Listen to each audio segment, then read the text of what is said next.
नमस्कार दोस्तों, कहानी वाला लाइव के फेसबुक पेज, कहानी वाला वाईटी लाइव यूट्यूब चैनल पर आपका स्वागत है।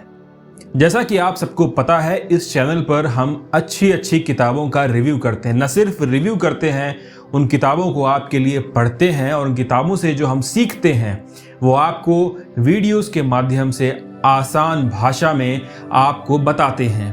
तो इस समय हम पढ़ रहे हैं जेम्स क्लियर की किताब एटॉमिक हैबिट्स। ये इस किताब पर तीसरा वीडियो है। हम इस किताब को बहुत डिटेल में पढ़ रहे हैं और इससे जो सीख रहे हैं वो भी बहुत डिटेल में आप तक पहुंचा रहे हैं। तो आज के वीडियो में जो 3 अहम बातें हम आपको सिखाने वाले हैं वो आपकी जिंदगी की 3 बड़ी समस्याओं का समाधान बन सकती हैं। जो बातें हम आपको बताएंगे वो साइंटिफिक हैं, एक टाइम पर रिसर्च की गई हैं और उनके रिजल्ट्स भी अच्छे मिले हैं। तो उन पॉजिटिव रिजल्ट्स को आप भी अपनी ज़िंदगी में ला सकते हैं। तो इस वीडियो को लास्ट तक देखिए, अंत तक देखिए, पूरा देखिए। और अगर आप हमारे फेसबुक पेज पर इस वीडियो को देख रहे हैं तो हमारे पेज को लाइक करिए। अगर आप इस वीडियो को यूट्यूब चैनल पर देख रहे हैं तो सब्सक्राइब करना ना भूलें। तो आइए शुरू करते हैं। तो आज के वीडियो में हम 3 अहम बातें जो सीखने वाले हैं उनको अगर मैं टॉपिक के हिसाब से ब्रेक डाउन करूं तो वो कुछ इस प्रकार होंगी। पहला, मोटिवेशन। मोटिवेशन आपकी जिंदगी पर कितना असर डालता है, असर डालता भी है या नहीं। दूसरी बात, सेल्फ कंट्रोल। सेल्फ कंट्रोल कब काम आता है और कब काम नहीं आता है, उसके भी साइंटिफिक पहलुओं को समझने की कोशिश करेंगे। और तीसरी और सबसे अहम बात, जिस सोसाइटी में आप रहते हैं, जिन लोगों के बीच में रहते हैं, उनके असर आपकी जिंदगी पर कैसे पड़ते हैं। तो जेम्स क्लियर इस बेहतरीन किताब जिसका नाम है एटॉमिक हैबिट्स, इस किताब को आप ऑनलाइन ऑफलाइन दोनों तरीके से परचेज कर सकते हैं। अब तक 10 लाख से ज़्यादा लोगों ने इस किताब को खरीदा है, पढ़ा है, आजमाया है और अपनी ज़िंदगी में सकारात्मक बदलावों को लेकर आए हैं। तो हम बात कर रहे हैं मोटिवेशन के बारे में। मोटिवेशन के बारे में जेम्स क्लियर इस किताब में लिखते हैं कि मोटिवेशन सिर्फ एक हद तक काम आता है। उस हद के आगे जिस चीज़ का असर पड़ता है उसका नाम है एनवायरनमेंट। कोई व्यक्ति किस तरह के माहौल में रहता है उसका असर उसको दिए जाने वाले मोटिवेशन से ज़्यादा पड़ता है। इस बात को अगर आप एग्जाम्पल के तौर पर समझें तो आप ले सकते हैं बच्चों की पढ़ाई करने की हैबिट को। कुछ बच्चे बहुत अच्छा पढ़ने लिखने में बहुत अच्छा होते हैं, कुछ बच्चे पढ़ाई लिखाई में एवरेज होते हैं और कुछ बच्चों का पढ़ाई लिखाई में मन बिल्कुल नहीं लगता। तो इन तीनों में से अगर कोई भी एक केस आप पर एप्लीकेबल होता है तो इस केस स्टडी से आप अपने केस को एनालाइज कर सकते हैं, समझ सकते हैं, उसके सॉल्यूशंस ढूंढ सकते हैं। तो अमेरिका में एक अस्पताल की कैंटीन में एक एक्सपेरिमेंट हुआ। वहाँ के डॉक्टरों ने अपने मेडिकल स्टाफ की फूडिंग हैबिट्स, खाने की आदतों को बदलने के लिए एक बड़ा ही कमाल का एक्सपेरिमेंट किया। जेम्स क्लियर के मुताबिक, जेम्स क्लियर ने इस किताब में लिखा है कि अस्पताल की कैंटीन में आमतौर पर रेफ्रिजरेटर्स में सबसे आगे कोल्ड ड्रिंक्स और सोडा बोतल्स रखी रहती थी। इसी तरीके से खाने की चीज़ें भी उसी हिसाब से रखी रहती थी जिनको लोग ज़्यादा पसंद करते थे। धीरे धीरे जो डॉक्टर इस चीज़ पर एक्सपेरिमेंट कर रहे थे उन्होंने इन चीज़ों के प्लेसमेंट में बदलाव करना शुरू किया। जैसे कि सोडा बोतल्स के साथ साथ पानी की बोतल्स को भी रेफ्रिजरेटर में रखा गया। पहले कुछ दिनों तक इसी पैटर्न को फॉलो किया गया, फिर दूसरे पैटर्न में पानी की बोतल्स को आगे किया गया, सोडा की बोतल्स को पीछे किया गया। फिर तीसरी बार में पानी की बोतल्स की संख्या को बढ़ा दिया गया और सोडा की बोतल्स की संख्या को कम किया गया। तीसरे पैटर्न में सोडा की बोतल्स को नीचे रेफ्रिजरेटर में रखा गया और पानी की बोतल्स को ऊपर रखा गया। संख्या में भी ज़्यादा है अब और उनकी विजिबिलिटी भी ज़्यादा है। तो इस पैटर्न की चीज़ों के रखने के पैटर्न में जिस तरह से बदलाव हुए उसी तरह से लोगों के खाने पीने के पैटर्न में भी बदलाव देखा गया। धीरे धीरे रिसर्च कर रहे डॉक्टरों ने ये देखा कि जब उन्होंने एक्सपेरिमेंट शुरू किया था तब लोग सोडा बोतल्स का इस्तेमाल, सोडा बोतल्स का कंजम्पशन ज़्यादा कर रहे थे, यानी कोल्ड ड्रिंक और इस तरह की चीज़ें ज़्यादा इस्तेमाल कर रहे थे। लेकिन जैसे जैसे पानी की विजिबिलिटी, पानी की बोतल्स की विजिबिलिटी को बढ़ाया गया, उनको रेफ्रिजरेटर में आगे रखा गया, उनकी संख्या को बढ़ाया गया, तो लोगों ने धीरे धीरे सोडा बोतल्स को छोड़कर पानी की बोतल्स को उठाना शुरू किया। और इसी तरह के बदलाव दूसरी भी खाने पीने की चीज़ों में किए गए। Healthy versus unhealthy, junk food versus fruits, उनके प्लेसमेंट को चेंज किया गया, उनकी विजिबिलिटी को चेंज किया। कुछ महीनों बाद इस रिसर्च में ये सामने आया कि प्लेसमेंट के हिसाब से लोग चीज़ें उठाते रहे और धीरे धीरे जो सोडा बोतल्स पे डिपेंडेंट थे, जो सोडा बोतल को सबसे पहले पिक करते थे, वो पानी की बोतल को उठाने लगे। यानी कि एक बुरी आदत से सोडा बोतल्स को कंज्यूम करने वाले लोग पानी की तरफ शिफ्ट हुए, पानी की बोतल उठाने लगे, पानी का कंजम्पशन ज़्यादा करने लगे। तो इस एक्सपेरिमेंट से जो हम सीख सकते हैं वो ये है कि अगर किसी चीज़ की हम चाहते हैं कि जिस चीज़ की हम हमारी ज़िंदगी में आदत बने, जो हमारी ज़िंदगी में ज़्यादा शामिल हो, उसकी विजिबिलिटी को अगर हम बढ़ा दें तो वो हमारी ज़िंदगी का हिस्सा आसानी से बन सकती है। अब इस चीज़ को, इस एक्सपेरिमेंट को अगर आप अपनी ज़िंदगी में प्रैक्टिकली अप्लाई करने की कोशिश करें, जैसा कि मैंने आपको 3 केस बताया कि कुछ बच्चे पढ़ने में बहुत अच्छे होते हैं, कुछ बच्चे मीडियम होते हैं और कुछ बच्चे का पढ़ने में मन नहीं लगता। तो जिन बच्चों का पढ़ने में मन नहीं लगता या जिन बच्चों की पढ़ाई कमज़ोर है, उनको अगर आप ऐसा माहौल दें जहाँ पर उनकी एक्सेसिबिलिटी, पढ़ाई की तरफ एक्सेसिबिलिटी ज़्यादा हो, यानी कि उनको आप एक कोना, बेहतर होगा कि ऐसे बच्चों को या बच्चों को, पढ़ने वाले बच्चों को एक सेपरेट रूम दिया जाए जहां पर किताबें और पढ़ाई से संबंधित चीज़ें व्यवस्थित रखी हो और उनकी एक्सेसिबिलिटी ईजी हो। एक्सेसिबिलिटी से मतलब ये है कि ऐसा ना हो कि किताबें कहीं छुपाई गई हों या किसी शटर के पीछे रखी गई हों। किताबें बच्चों की सिलेबस का पार्ट हैं या किताबें जो उनको पढ़नी चाहिए, वो उनकी नज़र के सामने होनी चाहिए। और ये सारा का सारा एनवायरनमेंट उनको मोटिवेट करे, उनको इंटरेस्टिंग लगे, तो वो पढ़ाई की हैबिट को डेवलप कर सकते हैं। अब बढ़ते हैं दूसरी चीज़ की तरफ। जो दूसरा हमारा टॉपिक है, जो दूसरी बात हमने जेम्स क्लियर की इस बेहतरीन किताब एटॉमिक हैबिट्स से हमने सीखी है, वो है सेल्फ कंट्रोल के बारे में। ये एक्सपेरिमेंट बहुत अहम है और इस एक्सपेरिमेंट का अपना इतिहास है। जब अमेरिका वियतनाम युद्ध हार रहा था और उसके सैनिक अमेरिका वापस लौट रहे थे वियतनाम से, तो लौट रहे सैनिकों में मेडिकल टेस्ट के दौरान एक चीज़ सामने आई। वो ये कि जितने भी सैनिक लौटे हैं उसमें से लगभग 35% सैनिक ड्रग्स की आदत, ड्रग्स की लत बना चुके हैं या उन्होंने कभी ना कभी ड्रग का सेवन किया है वियतनाम वॉर के दौरान।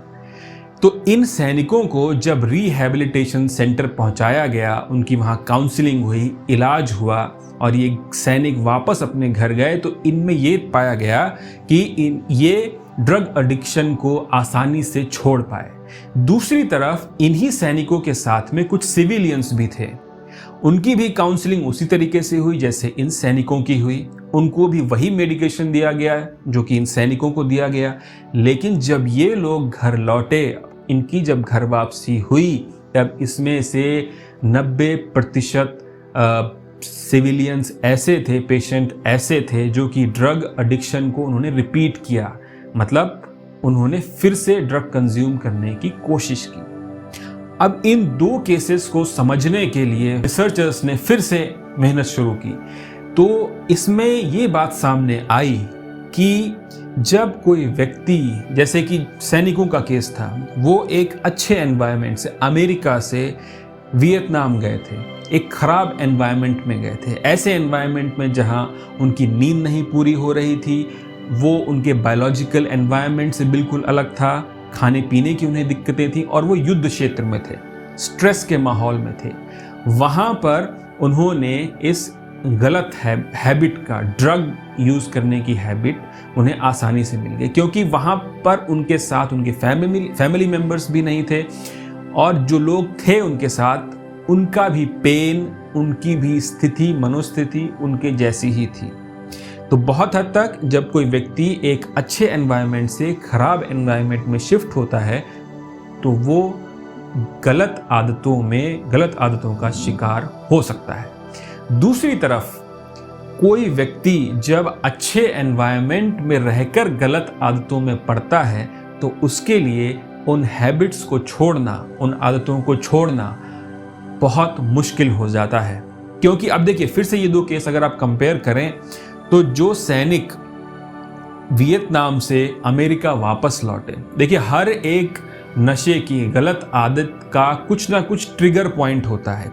एडिक्शन में ट्रिगर पॉइंट्स काम करते हैं, यानी कोई खास समय, कोई खास व्यक्ति या कोई खास परिस्थिति जब फिर से सामने आती है तो एडिक्शन के रिपीट होने के चांसेस होते हैं। यानी कि गलत आदतों के साथ भी कुछ ऐसा ही होता है। जब कोई खास तरह की परिस्थितियां जिनमें उन गलत आदतों की शुरुआत की गई, अगर वो फिर से किसी व्यक्ति के सामने आती हैं तो वो फिर से उन गलत आदतों को रिपीट कर सकता है। तो जो अमेरिकी सैनिक वियतनाम से अमेरिका पहुंचे थे, उनका एनवायरनमेंट खराब से बेहतर हुआ था। वो एक बेहतर स्थिति में गए थे, उनको वहाँ उनकी फैमिली मिली, इमोशनल सपोर्ट मिला। और जो सिविलियंस रिहैबिलिटेशन सेंटर से फिर से अपने घर पहुंचे थे, उनके एनवायरनमेंट में बहुत बड़ा बदलाव नहीं हुआ, बल्कि उनके साथ उल्टा हुआ। उनके सामने वो ट्रिगर पॉइंट्स फिर से रिपीट हुए जिनकी वजह से उन्होंने ड्रग एडिक्शन शायद शुरू की होगी। जैसे घर पहुंचे तो उनको वही माहौल फिर से मिला, वही लोग फिर से मिले, उनमें वो गलत हैबिट फिर से रिपीट कर गई। तो दो चीज़ें अब तक हमने जानी है, पहली मोटिवेशन और एनवायरनमेंट। तो मोटिवेशन को अगर आप चाहते हैं, अगर आप अपने बच्चों को इस बात के लिए मोटिवेट कर रहे हैं कि पढ़े लिखे और अच्छे आदमी बने, तो उसके लिए आपको उनको एक एनवायरनमेंट देना पड़ेगा। पढ़ाई लिखाई का एनवायरनमेंट, सिर्फ मोटिवेशन से काम नहीं चलेगा। दूसरी तरफ अगर कुछ गलत आदतें आप में या आपके जानने वालों में पड़ गई हैं तो उन आदतों को बदलने के लिए आपको उनका एनवायरनमेंट बदलना पड़ेगा। अगर आप उनको उसी एनवायरनमेंट में रहकर, उसी जगह पर रहकर चाहते हैं कि वो अपनी गलत आदतें छोड़ दें, तो ये शायद उनके लिए बहुत स्ट्रेसफुल हो और शायद नामुमकिन के बराबर हो। तीसरी और सबसे अहम बात, सोसाइटल नॉर्म्स, सोशल नॉर्म्स कैसे आपकी ज़िंदगी को, आपकी आदतों पर असर डालते हैं। तो जेम्स क्लियर इस किताब में लिखते हैं सोशल नॉर्म्स के बारे में कि तीन सोशल नॉर्म्स हमारी और आपकी ज़िंदगी को असर करते हैं। तो आप जिसके सबसे ज़्यादा करीब हैं उसकी आदतें आप में आ जाएं, ये बहुत कॉमन और बहुत आसान सी बात है। दूसरा, आप जिस ग्रुप का हिस्सा हैं, जिन लोगों में रोज़ाना या अक्सर उठते बैठते हैं, उनकी फूडिंग हैबिट्स, उनकी सारी चीज़ें, सोशल हैबिट्स आप में आ सकती हैं। तीसरा, आपके हिसाब से जो आपके ग्रुप के या आपकी सोसाइटी के लीडर्स हैं, पावरफुल लोग, आप उनको कॉपी करना शुरू कर देते हैं।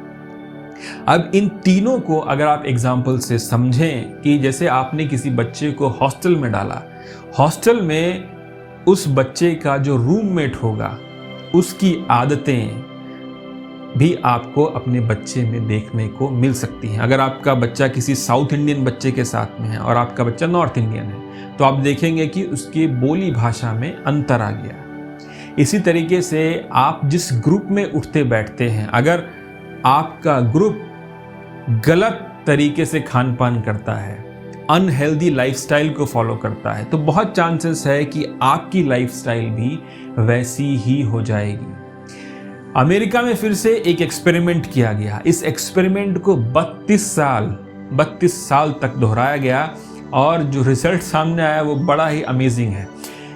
इस एक्सपेरिमेंट में ये बात निकल कर आई कि अगर किसी का दोस्त गलत खान पान, अनहेल्दी लाइफस्टाइल की वजह से मोटापे की तरफ बढ़ता है तो उसके दोस्त भी उसी राह पर चलेंगे।